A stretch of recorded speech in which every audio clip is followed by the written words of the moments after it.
This is Jizzy Pearl from LA Guns, Rat, Warrant, Dawkin, and Danger Danger. You're checking out Mega Metal. Let's talk a little bit about the tour so far. How's the LA Guns tour been going? It's been going good. Tiring. Lots of shows, lots of travel, lots of bar food. You ever get tired of that? The bar food. Yeah. The music I don't get tired of. But travel is travel. I mean, it's long drives are sometimes hard, but what are you gonna do? Now, is there any particular area of the country you look forward to going back when you guys get out on the road? It's hard to say. Sometimes we played a gig in Kentucky that never been there before, and it was really awesome. So I mean, you never know. I mean, you want to stick to the big cities, but sometimes the littler gigs are a lot better. Now, has there been any shows so far on the tour that stick out in your mind as being memorable? Like you were Last night, where was that at? Kansas City. Ah. It was good. It was pouring rain, and there was that ever-present danger of electrocution, which I guess added a little spark. Yeah. And it was fun. It was good. Nice. Now, what about new LA Guns material? Have you guys been working on anything? I have, yeah. There's a couple of songs floating around in the works. It's record deals are weird these days. Record labels and stuff like that. I mean, there almost is no record industry to speak of. So you have to think up new and ingenious ways to put your music out there and still make it worthwhile. It's a challenge. And you think with everything going digital, do you think that's hurt the music industry? There is no music industry. There isn't. I mean, it's just weird. I mean, when I made records. And you went to record stores and you bought CDs and cassettes and stuff like that. Now, I don't know if people do that anymore. I think they either grab it off the internet or they just do it piece by piece. It's weird. I don't quite get it. Do you think it's more beneficial for bands to go in and record a couple of songs and release them digitally than do a full record? I'm kind of inclined to think that way, only because making a record is less expensive than it used to be because of Pro Tools. I mean, you could make a record in your bedroom, but maybe the thing to do is just to do it piece by piece and then tool behind it. Now, some overseas shows coming up for you guys soon. Yeah, we're doing Europe. We've been all over this year. We went to South America. We went to Australia. We were going to go to South Korea, but North Korea threatened us with war, so kind of threw that off. They don't like heavy metal over there. So, but we've been all over the place, and so yeah, we go to Europe at the end of this month, and then we go to Japan, and then I think we are going to record a record in February. That's what they're talking about doing. Nice. Let's talk a little bit about the different crowds between the overseas crowds and the U.S. crowds. How would you compare the two? It's different. Different countries are different. People go nuts in certain parts of the world, and people are very subdued in other parts, and it's just their culture. And in America, it's tough. I mean, we talked about this before. You play on Friday and Saturday nights, and it's usually really good. But the weekdays can be hit and miss, or they can be really good, or sometimes they could be, a ghost town. It's tough.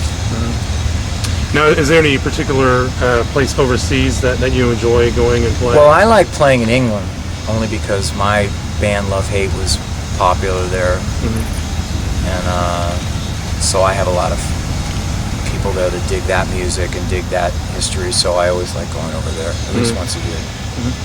Now, on the subject of Love Hate, we can talk a little bit about that. Definitely, yeah. Definitely, it's one of my top 5 favorite bands of all time. And to this day, I've never get tired of listening to any of the Love Hate stuff. Well, yeah, we talked about this before. My band, the original guys, really are retired now, and they don't play, and they have their jobs and their lives. And they don't. Every now and then we get together and we play, but I get to play Love Hate music in LA Guns because Tracy and I go back, and it's a really cool thing to see people light up when they hear the music and stuff like that. And I may not be able to. Oh look, it's the mystery machine.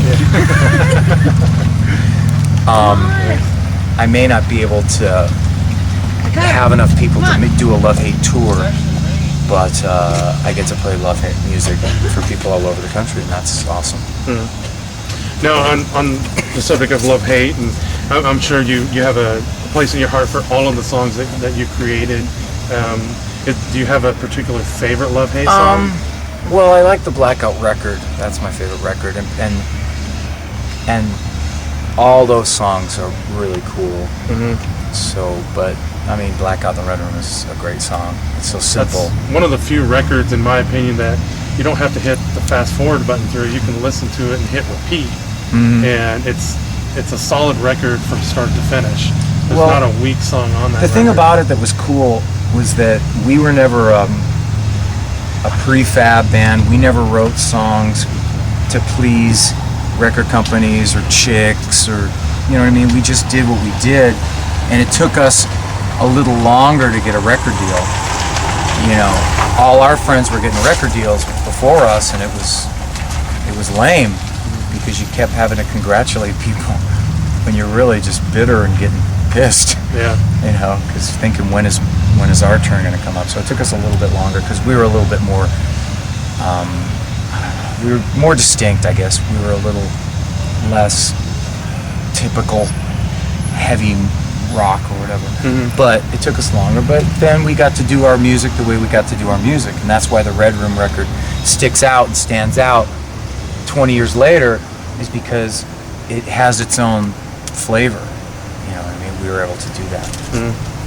Now you've been in several well-known bands. All of them, pretty much. How did you hook up with Tracy and come into the LA Guns family? Well, originally, 10 years ago, I joined LA Guns, and we did a year or so of touring. Did a record, the Shrinking Violet record, which is ironic because we're putting it out now, re-releasing it, and then they got Phil back and all the original guys, and I ended up joining Rat and was with them for like 6.5 years, and that was fun for a while, and then it wasn't fun, so I just kind of decided, I didn't want to do that anymore, and then I was home hanging out, and I got the call from Tracy, and I decided to get back into the RV. Nice. So did you have to dust the pipes off to get back in the band? Did everything just kind of fall back into place? Well, that's the beauty of having chemistry with someone. You know, if you're in a band with someone and you have chemistry, it's this magical thing that you can't, you know what I mean? It's like love. You know what I mean? You're either in love or you're not in love, and what's that weird thing? So chemistry is important, and Tracy and I just have that chemistry because we're both from the same time and we're both dig the same kind of music, and so I just naturally fell back into it, and it sounded actually better than when we were 10 years ago. Personal musical influences. Who are some of your all-time favorites who influenced you? You know, your basic Led Zeppelin, Sabbath, Who, Beatles, Stones. I mean, Pink Floyd. All the stoner music from the 70s, because I was your basic stoner kid. What about the new age of music? Or is there anything that you're into right now? Well, not really. I mean, if you were to open my iPod, you'd see basically what you'd call classic rock, because that's what I dig.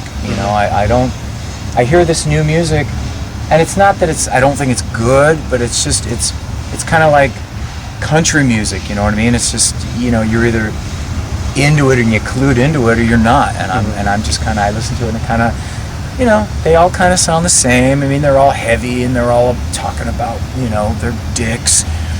and frustration. Yeah, man, the man is getting us down, so let's break something. You know what I mean? So I mean, it's the same shit that we all talked about 20 years ago. Like we used to get laid.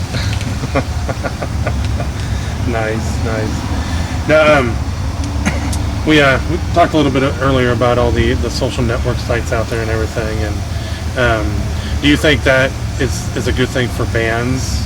Well, it definitely is. I mean, there was a time a couple of years ago, I had a lawyer friend of mine that was signing bands off MySpace. It was just signing bands off MySpace. I mean, he didn't really, that was the A&R of the time. And I mean, I would imagine Facebook does the same thing. I mean, it has that awesome networking capability, but for me personally, I found it very, there has to be a wall. There has to be some sort of distance. You know, when I used to listen to Led Zeppelin, there was no MySpace or Facebook. Can you imagine? You know, Robert Plant. Hi, Robert. Yeah. You know what I mean? Yeah. What kind of bands do you like? You know, I mean, there would be no mystery. There'd be no majesty. I mean, those guys were. It was just a whole different thing. There was this aura of coolness about the bands at that time, and that's what I think that the difference is when people add you on MySpace or Facebook and you don't add them, so you're an asshole, you know what I mean, and you hate me, and I just think, where did that come from? You know, so I took a conscious decision maybe 4 or 5 months ago and cut 3,000 people that weren't really friends, you know what I mean, and I just got this people yelling at me at gigs, yelling at me like they knew me. Yeah. Really? You know, and I just thought, this is silly. When you're in a business center at some place and you're next to some 15-year-old and you're both on the same website, this is crazy. So I went off and I jonesed for about 4 days. You know what I mean? You know, and they try and keep you on. Have you seen it? Try going off. And they're like, oh, blah, blah's gonna miss you. They put these hot chicks up there that she's gonna miss you. You know what I mean? It's like drugs. Yeah. So I went off, and sometimes I want to go back on it. Not to say that I won't ever go back on, but you know what I mean. Sometimes I think it's just a little silly. I think that's just me, though. That's me and the internet. I have this love-hate relationship, if you will, with the internet. You know, I dig it. I think it's great. I think it's an awesome tool, but I also think that it gives people this weird intrusiveness in your life when they can post stuff about you and talk shit about you. And you know what I mean? It's just, it's lame. You know? Oh, you suck. Fuck you. Now let's talk a little bit about the last time I talked to you on like years ago when you were singing for Rat, I had brought a picture of you that I had that you were from the video shoot when you were on the Hollywood sign. And that's kind of one of the things I always remember about you guys, is that it kind of put a thing in my brain that makes me remember you because it's so original. No one's ever done that. Not many people have. That being one of my favorite things about your band is about love-hate. Do you have any memories that stand out as like your most memorable moment? Well, that was a memorable moment. Almost dying. It's so funny. I remember hanging up there. I was only supposed to be up there a half hour. You know, it was really kind of a stupid stunt. I mean, I almost died. I literally almost died. I mean, I was hanging off this fucking thing. And I remember all these cameras and stuff. They finally saw where I was after 2.5 hours of hanging. I'm getting, birds are nesting in the thing. And I'm up here going, what do I have to do to get noticed in this city? You know what I mean? Finally, everyone sees me, and you know, the paparazzi, the press is jumping, and they thought I was a suicide jumper. And I remember distinctly that they were bummed that when they found out I wasn't. They thought they were going to get the scoop. Yeah. You know what I mean? Like Faces of Death. There he goes! Yeah. You know what I mean? And they were bummed. They were pissed. You know, we seem to have been taken in by this Jizzy person. I was just thinking, you know, you guys exploit us. I thought I'd exploit you a little bit. Nice.